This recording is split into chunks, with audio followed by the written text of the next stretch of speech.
Welcome to Madasaling Pinoy, your prayer partner. Ngayon po ay 14 ng Mayo at ginugunita po natin ngayon ang kapistahan ni Apostol San Matias. Ang mabuting balita ng Panginoon ayon kay San Juan.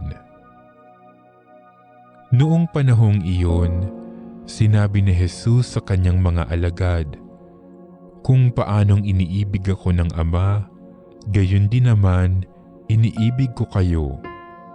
Manatili kayo sa aking pag-ibig. Kung tinutupad ninyo ang aking mga utos, mananatili kayo sa aking pag-ibig. Tulad ko, tinutupad ko ang mga utos ng aking Ama at ako'y nananatili sa kanyang pag-ibig. Sinasabi ko sa inyo ang mga bagay na ito upang makahati kayo sa kagalakan ko at malubos ang inyong kagalakan. Ito ang aking utos. Mag-ibigan kayo gaya ng pag-ibig ko sa inyo. Walang pag-ibig na hihigit pa sa pag-ibig ng isang taong nag-aalay ng kanyang buhay para sa kanyang mga kaibigan.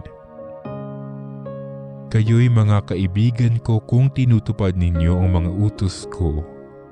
Hindi ko na kayo inaaring alipin, sapagkat hindi alam ng alipin ang ginagawa ng kanyang Panginoon.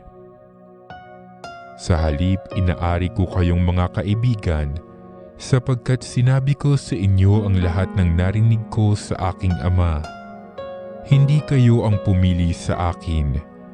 Ako ang pumili at humirang sa inyo upang kayo'y humayo at mamunga, at manatili ang inyong bunga. Sa gayon ang anumang hingin ninyo sa Ama sa aking pangalan ay ipagkakaloob sa inyo. Ito ang inuutos ko sa inyo. Mag-ibigan kayo." Ang mabuting balita ng Panginoon.